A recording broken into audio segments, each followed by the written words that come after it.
Hello दोस्तों, स्वागत है आपका आपके अपने यूट्यूब चैनल स्टडी विद एजे में। इसमें आज की वीडियो में हम देखते हैं आपकी 8th ग्रेड अभ्यास पुस्तिका जो आपकी विज्ञान विषय की है और ये कक्षा 8वीं के लिए है।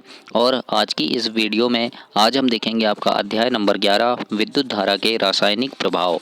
इसके बारे में जानेंगे, इसके प्रश्नों के उत्तर देखेंगे, किस प्रकार से आपको इसमें इसके आंसर लिखना है वो सारी चीज़ें इसमें देखेंगे। इसके पहले मैंने यानी जो आपके बाकी सब्जेक्ट हैं उनकी वीडियोस भी चैनल पे डाला है, तो उनको भी आप चैनल पे जा कर के अवश्य देखिएगा। आइए देखते हैं यहाँ पर अति लघुत्तरी प्रश्न में प्रश्न नंबर 1 दिया है आपका, जिसमें लिखा है नीचे दिए गए शब्दों का चयन करके रिक्त स्थान की पूर्ति कीजिए। तो यहाँ पे शब्द दिए हैं रासायनिक अभिक्रियाएं, विद्युत के कुचालक, तो इन शब्दों को हमें खाली स्थान में लिखना है। सबसे पहला है वे पदार्थ जो विद्युत का संचालन नहीं करते उसे क्या कहते हैं, तो वो विद्युत के कुचालक कहलाते हैं। तो यहाँ विद्युत के कुचालक आ जाएगा। उसके बाद दूसरा है एलईडी का पूरा नाम क्या है, तो इसको हम क्या बोलते हैं, प्रकाश उत्सर्जक डायोड बोलते हैं ना, एलईडी। तो इस प्रकार से आप लिखेंगे दूसरे में। तीसरा है लोहे को जंग लगने से बचाने के लिए उस पर किस धातु की परत चढ़ाई जाती है, तो जिंक की। तो याद रखना किसकी, जिंक धातु की परत उसमें चढ़ा दी जाती है। इसके बाद चौथा है दोस्तों, किसी चालक द्रव में विद्युत धारा प्रवाहित होने पर क्या होती हैं, तो रासायनिक अभिक्रियाएं होती हैं। तो यहाँ खाली स्थान में आप लिख देंगे रासायनिक अभिक्रियाएं। उसके बाद पांचवा है नमक युक्त विलयन विद्युत का क्या है, तो ये सुचालक है। तो इस प्रकार से सुचालक लिखिएगा। तो ऐसे आपको वर्कबुक में अपनी लिखना है। इसके बाद प्रश्न नंबर दूसरा है, जिसमें लिखा है सही विकल्प चुनकर लिखिए। पहला है दिए गए परिपथ में दोनों तारों के मध्य किस वस्तु को रखने पर बल्ब जल जाएगा। तो किसको रखने पर, तो गंधक रखने पर नहीं जलेगा, कोयला में भी नहीं, लकड़ी में भी नहीं। लोहे की छड़ को हम रख देंगे तो बल्ब जल जाएगा। मतलब ये दो तार हैं, इसके बीच में हम ये लोहे की छड़ को यहाँ रख देंगे तो बल्ब क्या हो जाएगा, जल जाएगा, क्योंकि लोहे की छड़ में करंट प्रवाहित होता है। वो क्या है, विद्युत का सुचालक है। तो इसलिए सी नंबर इसमें आपका सही आंसर होगा। इसके बाद दूसरा दिया है, यहाँ पर लिखा है दो द्रवों अ तथा ब के विद्युत चालन की जांच करने के लिए एक समपरिचित्र का प्रयोग किया गया है। यह देखा गया है कि समपरिचित्र का बल्ब द्रव अ के लिए चमकीला दीप्त हुआ, जबकि द्रव ब के लिए अत्यंत धीमा दीप्त हुआ। निम्नलिखित में से कौन सा इसका सही कारण है, तो सही कारण क्या है ये हमें देखना है। जो सही कारण इसका हो जाएगा कि द्रव अ द्रव ब से अच्छा चालक है ना। क्या है, द्रव अ जो है द्रव ब से अच्छा चालक है, इसीलिए क्या हुआ, वहाँ पर अ जो है वो थोड़ा चमकीला ज़्यादा जला और ब थोड़ा कम जला। इस प्रकार से आप सेकंड में लिखेंगे। तीसरा नंबर में पूछा है साधारण बल्बों के स्थान पर एलईडी का प्रयोग अधिक क्यों किया जाता है, कौन सा कथन इसमें सही है। तो इसके उत्तर में आप लिखना डी नंबर इसमें सही आ जाएगा। क्यों, क्योंकि क्या होगा, ये 1 2 3 पूरे आ जाएंगे। इसमें कम बिजली का उपयोग भी करता है, लंबा जीवन है इसका और अधिक प्रकाश देता है। इस प्रकार से 1 2 3 इसमें सही उत्तर होगा आपका डी नंबर। इसके बाद अगला है निम्नलिखित में से कौन सा विलयन विद्युत चालकता नहीं दर्शाता है। तो शक्कर का जो विलयन है ये विद्युत की चालकता को नहीं दर्शाता, इसलिए बी नंबर इसमें सही आंसर आपका हो जाएगा। इसके बाद पांचवा लिखा है कि एक विद्युत धारा उत्पन्न कर सकती है, तो क्या, तो ये तापीय प्रभाव भी, रासायनिक प्रभाव भी और चुंबकीय प्रभाव भी। तो उपयुक्त सभी इसमें सही आंसर होगा आपका डी नंबर दोस्तों। तो ऐसे आपको लिखना है वर्कबुक में। इसके बाद यहाँ पर अति लघु उत्तरी में प्रश्न नंबर 1 है आसुत जल में विद्युत का चालन क्यों नहीं होता है, कारण लिखिए। तो इसके उत्तर में लिखना आसुत जल में लवण से, ये आसुत जल लवण से मुक्त होता है, इसीलिए आसुत जल में विद्युत का चालन नहीं होता है। इस प्रकार से आप प्रश्न नंबर 1 का उत्तर लिखेंगे।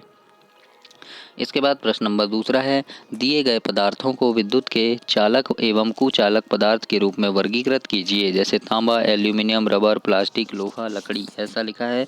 तो यहाँ पर क्या करना है, विद्युत के चालक एवं कुचालक पदार्थ के रूप में इसको वर्गीकृत करना है। तो चालक कौन कौन हो जाएंगे इसमें, तांबा, एल्यूमिनियम और लोहा, ये विद्युत के चालक हैं, मतलब इसमें करंट आता है। फिर कुचालक में हो जाएगा रबर, लकड़ी और प्लास्टिक, ये क्या है, कुचालक है, इनमें करंट नहीं आता। तो इस प्रकार से इनको वर्गीकृत करके लिखना है आपको वर्कबुक में ऐसे। इसके बाद प्रश्न नंबर तीसरा देखते हैं जब किसी तार में विद्युत धारा प्रवाहित की जाती है तो उसके पास रखी चुंबकीय सुई पर क्या प्रभाव पड़ता है। तो इसके उत्तर में लिखिएगा तार में विद्युत धारा प्रवाहित करने पर चुंबकीय सुई में विक्षेप दिखाई देता है। क्या देगा, विक्षेप दिखाई देगा। तो इस प्रकार से आप लिखेंगे प्रश्न नंबर तीसरे का उत्तर। इसके बाद चौथा है दोस्तों विद्युत धारा के रासायनिक प्रभाव से आप क्या समझते हैं।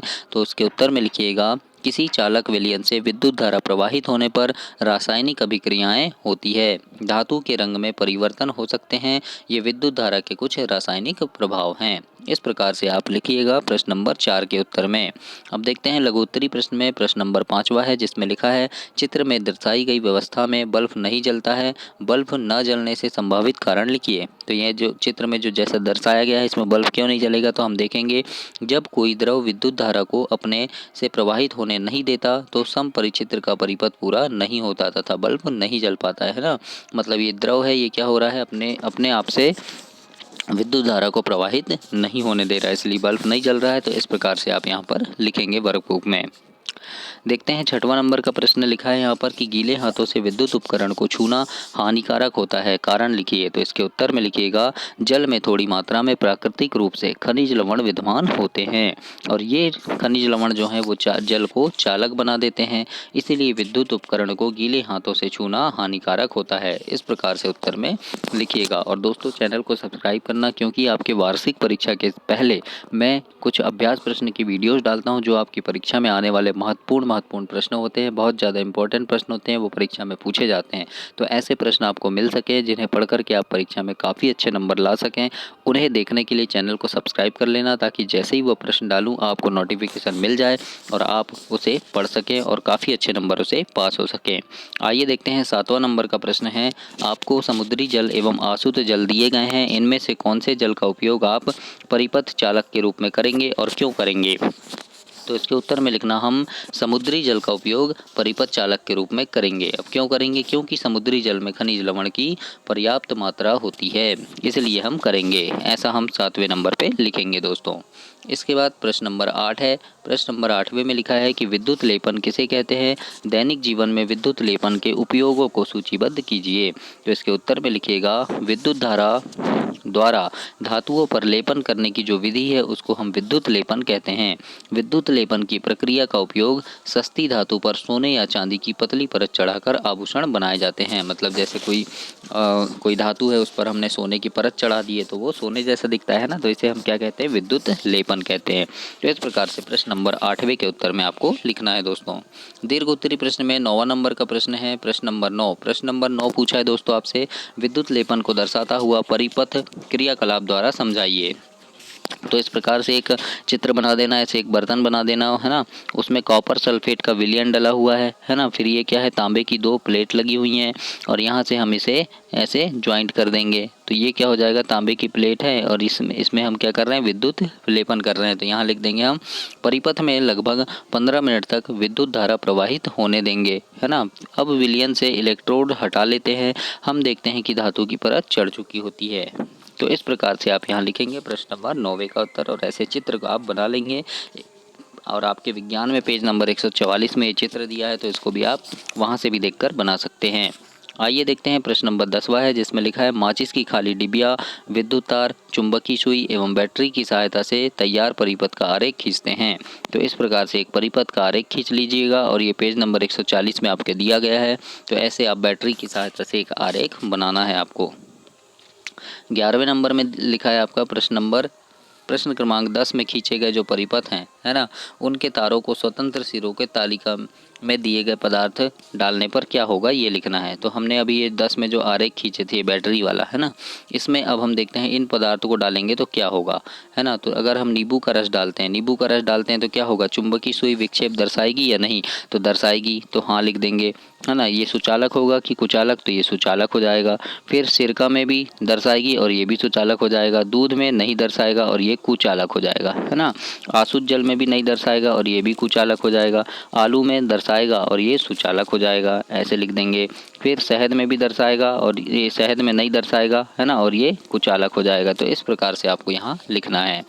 आगे देखते हैं, यहाँ पर हम लिख देंगे कि हम देखते हैं कि कुछ द्रव विद्युत के सुचालक हैं और कुछ क्या हैं, कुचालक हैं। वास्तव में विशेष परिस्थिति में अधिकांश पदार्थ जो हैं विद्युत धारा का चालन कर सकते हैं। यही कारण है कि पदार्थों को चालकों तथा विद्युत रोधियों के रूप में वर्गीकृत करने की अपेक्षा अच्छे चालकों के रूप में वर्गीकृत करने को अधिक मान्यता दी गई है। इस प्रकार से वर्कबुक में आप अपनी लिखेंगे।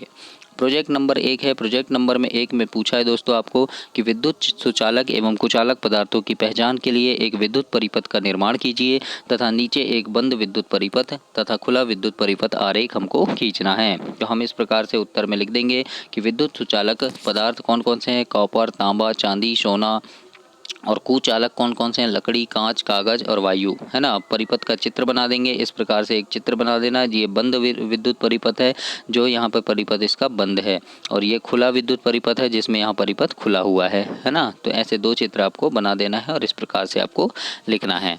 ब नंबर में देखते हैं क्या लिखा है। साला एवं आपके घर में बिजली बचत के लिए आप किन किन उपायों को अपनाएंगे, सूची की बनाइए। तो हम लिखेंगे एलईडी बल्ब का उपयोग करेंगे, रेगुलेटर का उपयोग करेंगे, रोशन घर का निर्माण करेंगे, सोलर एनर्जी का प्रयोग करेंगे। तो इस प्रकार से आप अपनी वर्कबुक में लिख देंगे दोस्तों। तो ऐसे लिखना है आपको। और दोस्तों मेरी शुभकामना है कि आप काफ़ी अच्छे नंबरों से पास हों, बहुत अच्छे से पढ़ाई करें।